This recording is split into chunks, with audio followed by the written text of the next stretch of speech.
everyone, and welcome to another episode of Coast Connections. Our guest today has connected with more coasts than anybody that I know of. He's a bush pilot. For 44 years, he flew from anywhere from Alert Bay to Canada's Arctic to the Antarctica. 24,000 hours of flying and no accidents. We're happy today to have Mr. Jimbo Pearce land here on our studio set today. Thanks for taxiing in today, Jimbo. Oh, thanks, Liz. It's good to be here. Good for you, for all those years of flying, and here you are safe and sound, and all your passengers are too. Yep. Very good. So take us back, Jimbo, to how this got started in your early years. I think it was your father, actually, who inspired your flying in many regards. Tell us a little bit about your dad. Well, he was a pilot during World War II, ended up in Ferry Command. He didn't talk a lot about the war. I was going to university, and that wasn't working out well for me, and I wanted something different. And I made a snap decision to become a pilot. And I went home, and my dad was really upset with me because he wanted me to be a lawyer. Okay. And it was I tried to talk to him and say, you know, it's a decision I made, but let me make it. And he accepted it, but I don't think he ever forgave me. He wanted me to be a lawyer. And in hindsight, there was a couple of times when I defended myself, and I did a good job. I would have made a great lawyer. Probably not. I probably wouldn't have had a good a career as I did with flying, but exactly. I think I would have done very well as a lawyer too. And I think he would have been and he probably was very proud of your flying, Jimbo. And I think that you actually flew one of the same DC-3s that right. Your father flew. Tell us about that. Well, my dad flew them when they were brand new in 1942, and I flew them about 50 years later, and basically the same airplane, and the same flight path to Prestwick, well, Scotland. when I went to Prestwick, I wasn't in a DC-3, but I was either in a Twin Otter or a Beech King Air 100. I thought about that a lot when I was going over there. You had a lot of time to think when you're on a 9-hour flight between Iqaluit and Reykjavik. So. Mm-hmm. And Jimbo, you started off in your misspent youth as a very good swimmer. In fact, you were an Olympic level swimmer. Well, I was just under. I wanted to go to the Olympics, but when you get up to that level, tenths of seconds mean a lot. So I was a few tenths under the Canadian record, and you got to be over the Canadian record to really qualify. And you were offered many scholarships to U.S. universities because of your swimming. I was offered 5 scholarships to different universities down in the States, and I ended up going to UBC because Jack Pomfret was the coach, and I knew him, and he kind of taught me to go into UBC. Mm-hmm.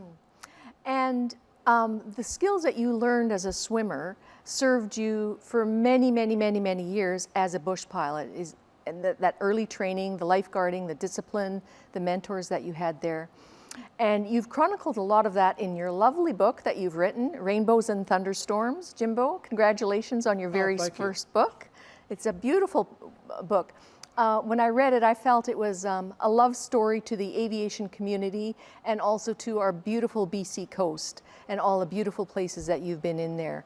And I was quite struck by the acknowledgments in the book at the beginning, how you recognize, the dock workers, the lunch counter workers, the accountants, the pilots, the cleaners, everybody that was associated with the industry. And I thought that was a really nice nod to that community. Well, it's not just a pilot that makes an airline. Mm-hmm. There's a lot of people behind the scene that never get any credit, and I wanted to give them some due credit for their efforts, because I couldn't have done my job without them. That's nice. And it's beautifully chronicled in your story. Full of misadventures, I might add. Oh, yeah. Yes. But you can talk to any bush pilot in Canada, and you're going to hear lots of stories. Mm-hmm. These ones are mine. And you also have another book coming up on, you're going to write about your Antarctica adventures as well. Well, I've got enough that was edited out of this one for a second book. Mm-hmm. And I'll probably put some of my Antarctic flights and adventures in that one. Yeah. So you have your dad's experience as a World War II pilot. You've got your experience as a swimmer, and you say basically you almost swam into the cockpit of this new career. Tell us a little bit about your very first flight, Jimbo. How old were you when you did your first solo flight? What kind of aircraft were you flying? Well, I started off in, I came back from UBC in 1966, and I enrolled at Victoria Flying Services, and I'd have to go to my logbook. I can't remember the dates, but it was probably April of 1966 when I started flying. And I did my first solo probably a month later, and then it took me a year to get my commercial license. But I had to work at the same time to pay for it. But in those days, I could rent a Cessna 150 with fuel in for $7 an hour, $9 if it was a new one, but one of the older ones for $7. And now these young kids, I mean, they're spending like $150 an hour for the same airplane, maybe more. Yeah. And where were you heading on your very first flight? Do you remember that?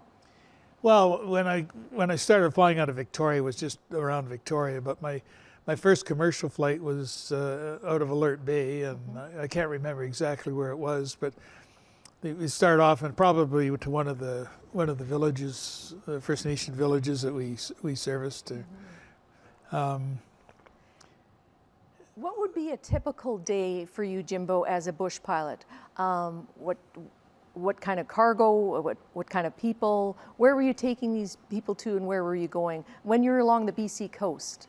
Well, when I first started, most of our passenger traffic were loggers. I mean, and they had the small mom and pop operations there, and there were hundreds of them, and they were always needing parts and flying the odd guy in there and flying the odd guy out, but in a normal day we might have 5 or 6, 7 charters to logging camps, and then fishing season came and we did a lot of flying a lot of the commercial fishermen around, and there wasn't much tourism in those days. We did a little bit, but not like it is today. Right. Yeah. And then just servicing the normal First Nation villages and whatnot, flying people in and out of that. You're getting in supplies and people and taking people back out as well. A lot of government stuff with fishery officers, and they charter the airplane a lot, or forestry guys. And Now, some of the planes that you flew tell us a bit. There's the Twin Otter, there's the Beaver. I think we've got a picture of a Grumman Goose. Yeah. That's an amphibious plane, is it, the Grumman Goose? Yeah, the Goose is an amphibious airplane, which means it can land on the water and the land.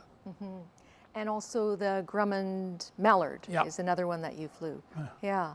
Do you have a favorite of those, or is it like trying to pick your favorite child? Well, I loved the Grumman Mallard. I mean, it was like flying a sports car. Very light in the controls and very responsive, and very stable on the water. It was just a great airplane to fly.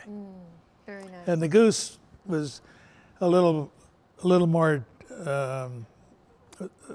demanding. It had a shorter hull, but you'd take a Goose into places where you'd never take a Mallard in. So it was a very challenging airplane too. Now, you're flying into some of the most remote areas along BC's coast, a very rugged coastline, very beautiful coastline. And the weather, I mean, you were flying in all seasons. Yep. Weather can be a huge, huge factor for any floatplane pilot. Oh, absolutely, yeah.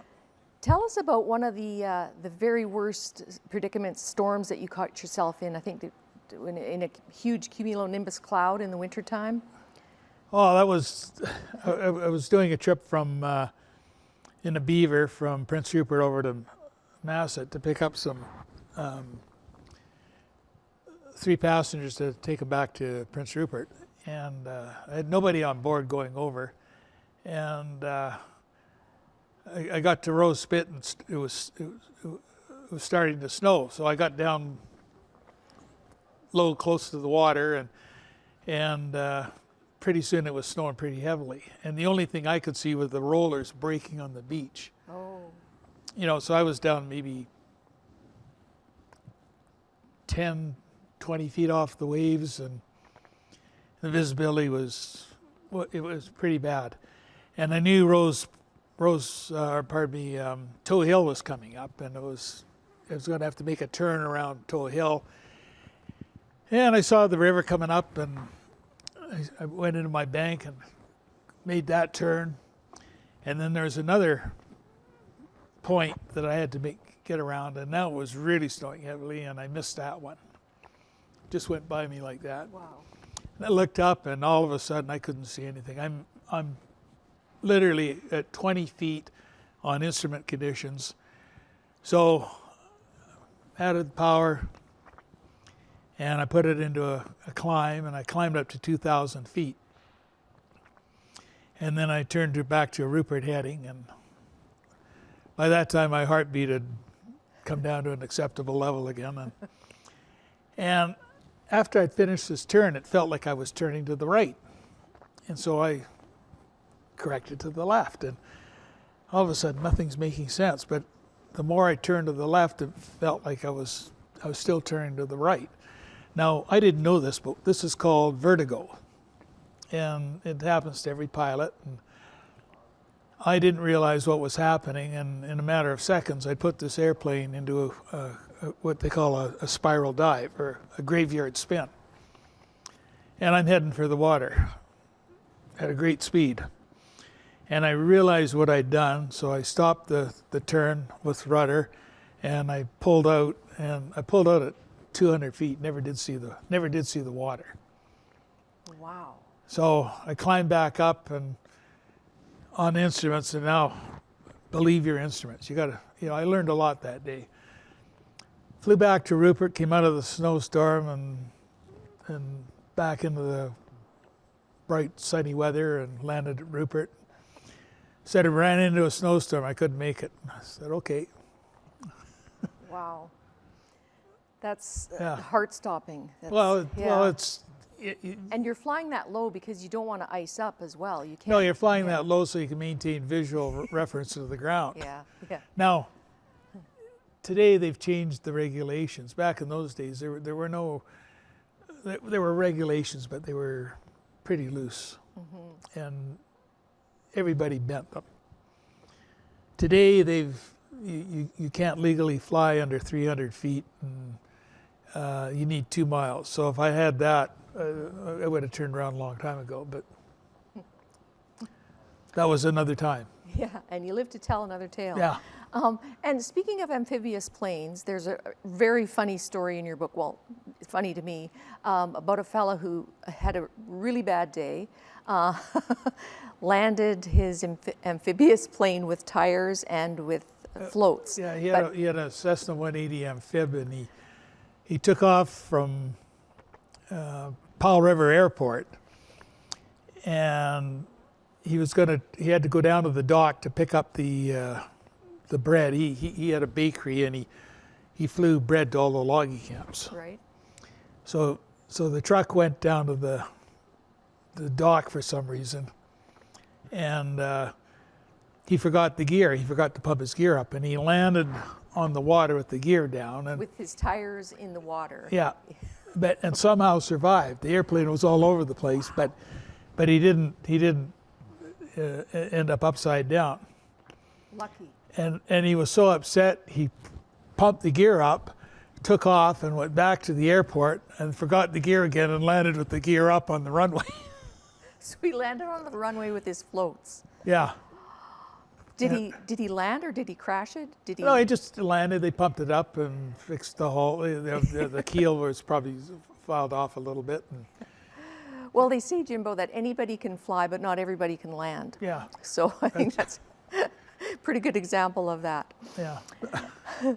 In your book, you talk about a certain catastrophe that happened with one of your passengers who happened to be a cat. Yeah. Do tell. One of your worst passengers. Well, somehow this cat got loose. There was two cats. As cargo? Well, the one was in a really good cage. The other one was in a kind of a wooden chicken wire cage, and there was a woman with 3 kids. There was a businessman, probably an insurance guy, salesman, and a miner, and a hippie with this big black lab, and a BC Tel guy who sat up front with me. Okay. And he had the usual assortment of mail and newspapers and freight and bags, and some of these people I picked up at the airport on Digby Island. And then we headed up to Alice Arm and then dropped some of the people there and then went on to Stewart where I had to overnight. And all of a sudden I could feel the airplane pitching up and somebody's walking around back there, and I turned around and one of the cats had got loose and was literally ricocheting off the walls. It had seen the dog and had no place to go, and the dog was barking at the cat. And I yelled back at this lady, "Get that damn cat under control." And she said, I'm trying. And she grabbed it like this, and of course the cat's going, and it's sitting in front of this salesman, and he's got a, 3-piece suit on, and the cat pukes on him. Oh. And this happened in about 4 seconds.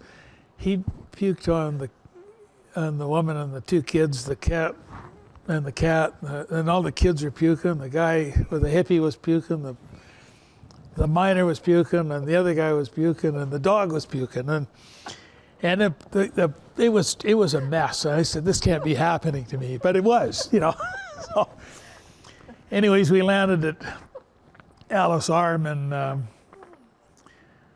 Lil Nilsson, our agent up there, she stuck her nose into the plane. I thought, oh my God. She says, what happened? I said, it'll take a long story. It's a long story. It'll take a while to tell you. She said, but these people need some help. So they had a dry cleaner there. They took all the passengers up and put them in the hotel, and they were able to get a shower, and I cleaned out the airplane. And then 3 hours later, they brought them back, and we carried on to Stewart, and landed. And, did you ever fly any more cats after that, or did you make sure double locked? No, I flew a few more, but I was always wary of them. I made sure the cages were very secure. Exactly, yeah. But it was one of those things, you just, how a simple flight can go sideways so fast. Yeah, haywire, yeah. And one of the most beautiful places that you've flown was over Nahanni National Park. Yeah. A beautiful area of the world. I think Virginia Falls is the shot that we have here. Tell us a story about the fire watcher, the fire tower person. Oh well, we were flying lumber up from a place called Blackstone Creek, up to Nahanni Falls, and our track took us right by this tower, and went by there one time, and she's out there waving away at us, and I said, oh, I wonder if there's anything wrong, and there was nothing wrong. She's just out there all by herself, and she just, every time a plane went by, oh, there's company, and so we waggled wings, and every time we went by there, we waved at her, and I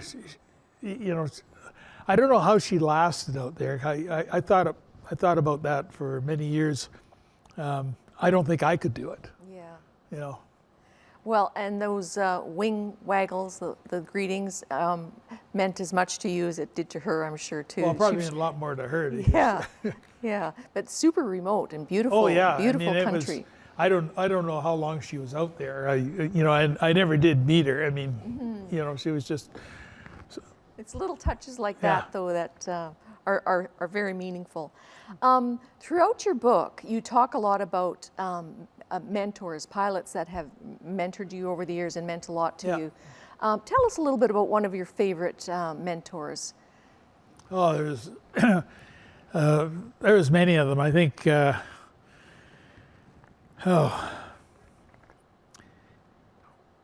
some of the guys I flew with at BC Airlines were exceptionally good. They treated me very, very well when I was a junior co-pilot there, and the other guy that I really enjoyed working with, he was the chief pilot of Transprovincial Airlines, Ronnie Wells. And he's long passed, and but he had a handle on aviation and put it in a context that was very easy to deal with from a pilot's point of view. And what struck me too is pilots seem very generous with sharing their information and skills and tips with each other. There's a real brother and sisterhood going on in that whole community. Oh yeah, which is a beautiful thing. Yeah, I did a lot of my later years. I did a lot of training, and I used to train the young co-pilots, and I was. They said, every one of them, that it said, you were the hardest training pilot I ever had, but they said you were the best. And every one of these young kids that I had went on to bigger and better things. They're all flying 787s now, and I mean some of them are getting close to retirement. But when I got them, I made sure that they did everything right, and I told them, I said, what they had to do to keep themselves out of harm's way. And the ones that listened to me, they never had an accident. And I was really proud of that. And yourself, 44 years, almost 25,000 flying hours, and no crashes. No crashes. Some near misses, and some good luck, but you, it's quite unusual. Animal encounters, when you're flying into these very remote places, you're seeing all kinds of wildlife from a long way away and sometimes from a very short distance. Tell us about the BCTV crew that you flew in one day. Oh, that was Mike McArdle and Ken Chu, and we had to fly up to Lonesome Lake, where Ralph Edwards had raised his family, and his daughter Trudy wrote a book called The Wilderness My Home, and it was co-edited by another writer called Ruth McVeigh, and she changed the name and called it Fog Swamp, and it became a bestseller in Canada. And Mike wanted to go in and interview her, so I flew them up to Lonesome Lake, and we got the interview done. That was another story. Trudy's husband didn't want to do the interview unless he got paid, and Mike wasn't going to pay for news. So I fixed that problem, and you called it a guiding fee. Yeah, we called it a guiding fee and got the interview done. And then we were walking back to the airplane, and Jack Turner, Trudy's husband, said, "Well, take the trail to the left. It's a little quicker, and there's a bridge down there." And I said, "Okay." So we were walking down this trail, and beautiful fall day, azure blue sky, nice warm day in early October, and I saw something move down by the river, and there was what I thought was a black bear, and I'm thinking, oh, one black bear, three of us will probably be okay. And Ken comes running up with his camera and says, "What is it, a beaver?" And all of a sudden, there's three bears charging up, and they weren't black bears. They were. It was a sow grizzly and two yearling cubs. Whoa. And they went through the stand of birch, and I'll never forget that sound. They didn't go around it. They went through it, and the snap and bang, and these trees this thick, breaking as these three bears ran through it. And all I had time to do is to get off the trail, and I got behind a big fir tree, and Ken went up a little sapling that was about 5 feet off the ground, Mike, and then Ken got onto this rock, and the two cubs ran past us, and now the sow's smelling, and she figured out where I was, and I didn't know what to do, but I said, I'm going to run around that tree till I drop before that bear gets me. And then she stops and she sniffs Mike out, and he's on this little sapling. I mean, he could have reached up and knocked him off that. Then he went nose to nose with Ken Chu on this rock, and they were this far apart. And I'm saying, Ken, don't move, just don't move. And he sat there looking straight ahead.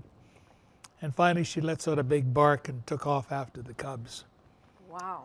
And we had to peel Ken's hands off the rock, and we got back down to the thing and got our wits about us again. And Mike did the interview on the dock, and Not in the woods. He was getting out of the woods. At yeah, that we point. were on the dock there. We took off, and I flew them back to Ocean Falls, and they caught the mallard out the next morning. Now that's a version of the Three Bears I don't think I would want to No. relive. That's no fairy tale. But every pilot that's flown in northern Canada is going to have a story about a bear. I mean, they're very common, and you will run into them. Yeah. And you flew in the high Arctic for a long time as well, Jimbo, up in the Northwest Territories, Great Bear Lake area. We've got a picture of one of the fishermen you flew up there with a world record Arctic char that he caught. Yeah, so you flew a lot of fishermen and tourists in, miners and that type of thing. And you have an epic flight, you'll have to get the book to read about it, but from the Maldives, which is a country south of India, you flew a twin otter from the Maldives back to Calgary. Yeah. Like, that is one epic flight. Oh yeah, well I did 5 of those. Wow. And if everything goes well, it takes you about 5 days. But they're long days, and you get very, very tired. And it doesn't take it only takes one glitch, and all of a sudden it's 6 days, and that flight home, everything that went wrong. It was our first stop was Mumbai, and we got almost arrested there. They surrounded us with about K-47s. Yeah. I'm afraid we're going to have to bring this flight to a halt pretty quickly here, Jimbo. We've got a taxi in here. Okay. But all the details can be found in your beautiful book. Congratulations once again on that. And just in closing, what do you miss about flying? I don't miss anything about it. I had a great time while I was doing it, and it was time to say adios. And I'm enjoying my retirement. I'm having a good time as I slowly age, and I think that's one of the best decisions I ever made was to not try and fly after I turned 65. Thank you, Jimbo Pearce, bush pilot extraordinaire. From all of us on the coast here who use float planes a lot, we thank you for your service and the safety record that you have exemplified throughout your 44 years. Thanks for joining us, Jimbo, and good luck with your book. Thanks, Liz. It's been a pleasure. Thank you. And thank you for joining us on Coast Connections. Next time you take a float plane, think about somebody like Jimbo Pearce and the great work that they're doing behind the scenes to get us there and connecting here on the coast. We'll see you next time.